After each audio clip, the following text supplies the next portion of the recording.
UP DElEd की second semester परीक्षाएं फरवरी माह के सेकेंड वीक में स्टार्ट होने जा रही हैं और आपके इस समय परीक्षा फॉर्म ऑनलाइन भरे जा रहे हैं।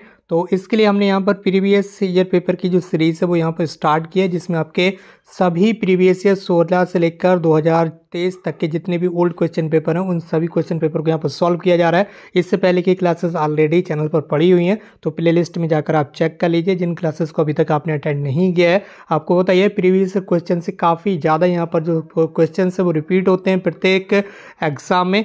तो यहाँ पर आप देख लीजिए, ये आपका 5वां प्रश्न पत्र है सामाजिक अध्ययन का। ये आपका टोटल 50 अंकों का पेपर होता है और 2 घंटे के इसमें समय मिलता है। सबसे पहले इसमें 15 ऑब्जेक्टिव क्वेश्चन रहते हैं, यानी कि वो विकल्पीय क्वेश्चन। तो सबसे पहले हम यहाँ पर ऑब्जेक्टिव क्वेश्चंस को ही सॉल्व कर रहे हैं। जिन स्टूडेंट्स ने अभी तक प्रीवियस क्लासेस को अटेंड नहीं किया है, चैनल पर जाकर आप देख सकते होंगे।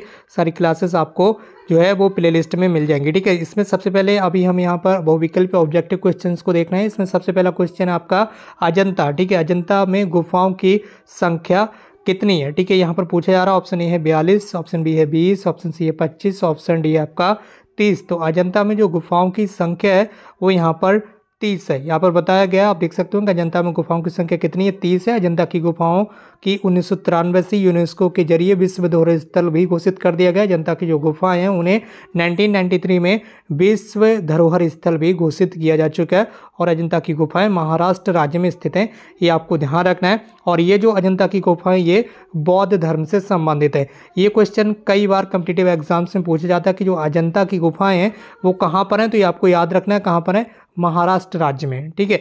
अगला प्रश्न आपका प्रश्न संख्या 2, बिंदुसार की मृत्यु के समय अशोक किस स्थान का वायसराय था, ठीक है। यहाँ पर पूछा जा रहा है, ठीक है। तो बिंदु की मृत्यु के समय अशोक जो है वो किस स्थान का वायसराय था। बिंदु का तात्पर्य यहाँ पर बिंदुसार से, आप स्क्रीन पर देख सकते होंगे। तो यहाँ पर बिंदुसार की मृत्यु के समय जो अशोक है वो आपका उज्जैन का वायसराय था, ये आपको याद रखना है, ठीक है। बिंदुसार की मृत्यु के समय अशोक जो है वो उज्जैन का वायसराय था। बिंदुसार तीसरे मौर्य सम्राट थे। कैसे थे? तीसरे मौर्य सम्राट थे। इन्होंने 297 ईसा पूर्व तक शासन किया था। इसी के साथ बढ़े हम अपने अगले प्रश्न की ओर। प्रश्न संख्या 3 आपके सामने स्क्रीन पर आ चुका है। अगर ये सीरीज आपको पसंद आ रही है तो प्लीज़ शेयर जरूर कीजिए अपने फ्रेंड्स के साथ, ताकि और भी भाई बहन यहाँ पर जुड़ सकें और इसी तरह से आपको लगातार आगे की क्लासेस मिलती रहेंगी।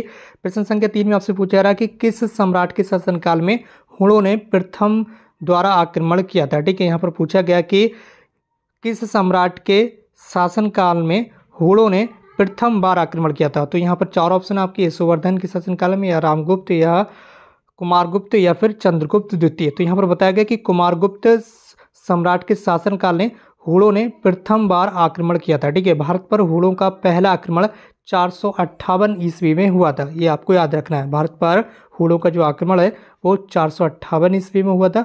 और उस समय यहाँ पर जो शासनकाल था वो था आपका कुमारगुप्त का, ये आपको याद रखना है, ठीक है। बढ़ना है अपने अगले प्रश्न की ओर। प्रश्न संख्या 4 आपसे पूछी जा रही है, सबसे पहले भारत कौन आया था? ह्वेन-त्सांग आया था, या मार्को पोलो, या इब्न बतूता, या मेगास्थनीज, ठीक है। तो ये आपके सामने 4 ऑप्शन है और इसमें एक ऑप्शन आपका राइट है, आपको राइट आंसर मिल भी चुका होगा। तो इस सवाल का आपका राइट आंसर हो जाएगा मेगास्थनीज। सबसे पहले भारत कौन आया था? मेगास्थनीज। यहाँ पर आप देख लीजिए, भारत आने वाला पहला यात्री जो था वो फाहियान था, ठीक है। सबसे पहले जो भारत आया था उसके बारे में अगर यहाँ पर बात की जाए तो वो था आपका फाहियान, जो कि 405 से 411 ईस्वी के बीच आया था। और ये भारत चंद्रगुप्त द्वितीय के शासनकाल में भारत में आया था, ठीक है। उस समय जो शासनकाल था वो किसका था? चंद्रगुप्त द्वितीय के। जबकि जो ह्वेन-त्सांग था, ठीक है, जो ह्वेन-त्सांग है वो 630 से 645 ईस्वी में भारत हर्षवर्धन के शासनकाल में भारत आया था। इसके बाद आगे यहाँ पर आप देख सकते होंगे बताया गया कि इब्न बतूता 1333 से 1347 ईस्वी में ये भारत में आया था। ये एक अरबी यात्री था। इसकी प्रसिद्ध पुस्तक रेहला है, ठीक है। ये किताबें काफ़ी ज़्यादा कई बार कॉम्पिटिटिव एग्जाम्स में पूछी जाती हैं, तो यहाँ पर ये आपको ध्यान रखना है। जबकि जो मेगास्थनीज है वो आपका 302 से, ठीक है, 302 ईसा पूर्व, ठीक है। ये कब आया था? ईसा पूर्व, 302 ईसा पूर्व से 288 ईसा पूर्व के बीच ये भारत में आया था, ठीक है।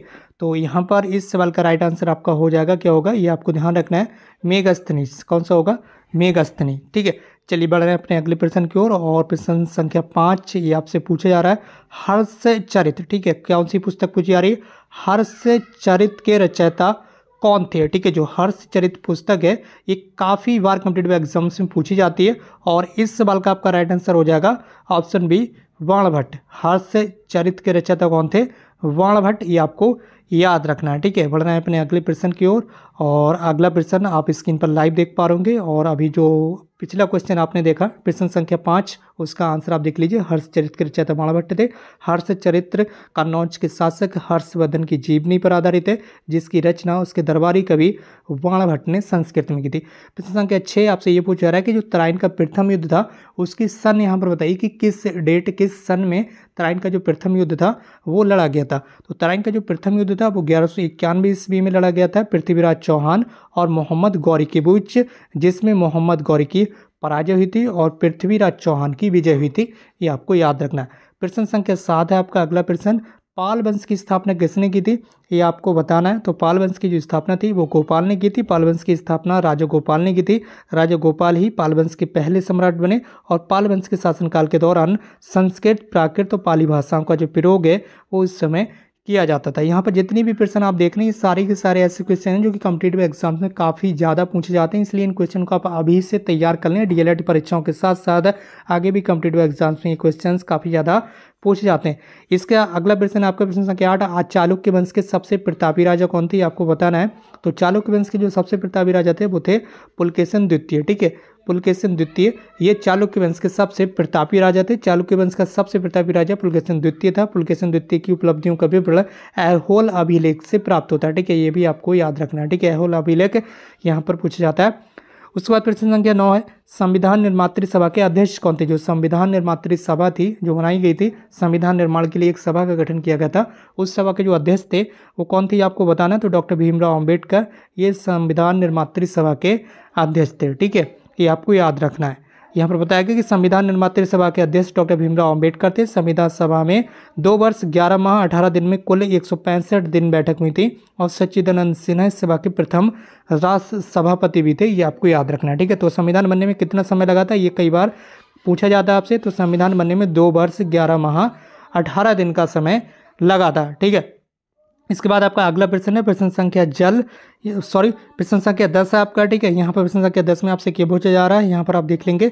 तो प्रश्न संख्या 10 में आपसे ये पूछा जा रहा है कि भूजल स्रोत क्या है, भूजल स्रोत कौन सा है। ठीक है, वर्षा का जल है भूजल स्रोत, या तालाब का है, या नदी है, उपयुक्त सभी हैं। तो ये सारे के सारे क्या हैं, भूजल स्रोत हैं। कैसे, भूजल स्रोत हैं, यानी कि कहीं ना कहीं इनमें जो जल है वो जल के स्रोत हैं। और भूजल भूमि के नीचे पाए जाने वाला जल होता है। कैसा जल, भूमि के नीचे पाए जाने वाला जल होता है। वर्षा का पानी, तालाब और नदी जैसा अन्य स्रोतों से पानी जो है वो मिट्टी के माध्यम से रिसता है और खाली स्थानों और जमीनों के नीचे गहरी दरारें भरता है। तो ये सारे के सारे कैसे हैं, भूजल के स्रोत हैं।